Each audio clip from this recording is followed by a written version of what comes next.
Hello world, this is Bible Time Capsule. I am Citizen. Today's reading is September 11th, 2013.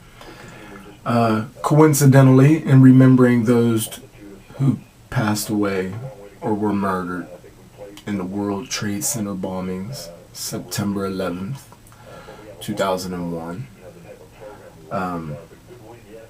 This coincidentally, or maybe not coincidentally, is chapter 9 on September 11th.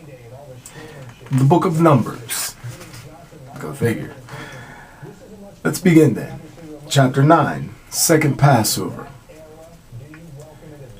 In the first month of the year following their departure from the land of Egypt, the Lord said to Moses in the desert of Sinai, "Tell the Israelites to celebrate the Passover at the prescribed time, the evening twilight of the 14th day of this month, in the prescribed time when you shall celebrate it, observing all of its rules and regulations." Moses therefore told the Israelites to celebrate the Passover.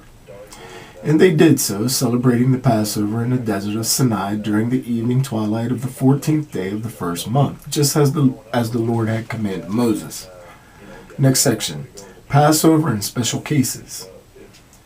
There were some, however, who were unclean because of a human corpse, and so could not keep the Passover day. These men came up to Moses and Aaron that same day and said, "Although we are unclean because of a corpse, why should we be deprived of presenting the Lord's offering at its proper time along with the other Israelites?" Moses answered them, "Wait until I learn that the Lord will command in your regard."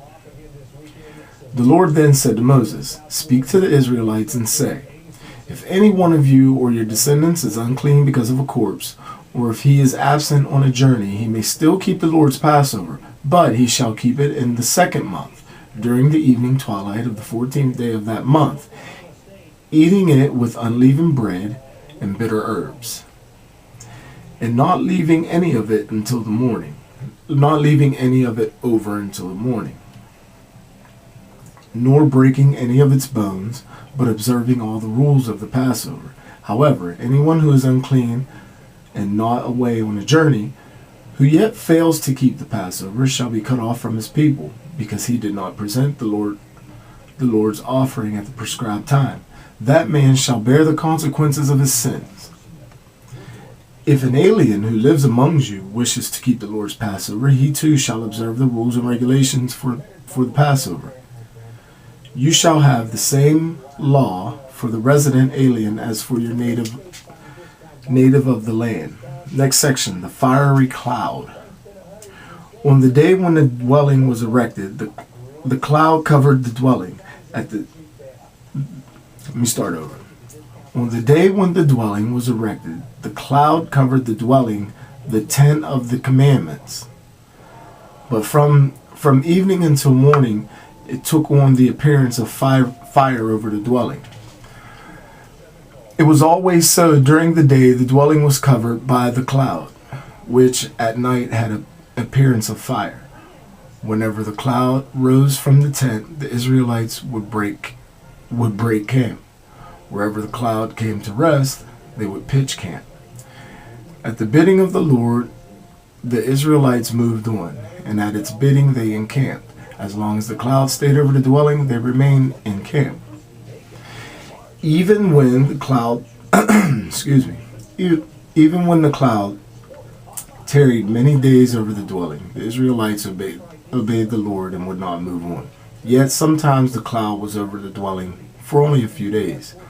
It was at the bidding of the Lord that they stayed in camp, and it was at his bidding that they departed. Sometimes the cloud remained there only from evening until morning, and when it rose in the morning they would depart, or if the cloud lifted during the day or even at night, they would then set out. Whether the cloud tarried over the dwelling for 2 days or for a month or longer, the Israelites remained in camp and did not depart.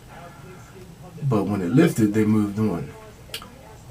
Thus, it was always at the bidding of the Lord that they encamped, and at his bidding they set out, ever heeding the charge of the Lord, as he bidded them through Moses. That's the end of chapter 9. This is Bible Time Capsule. I am Citizen. Peace. I'm out.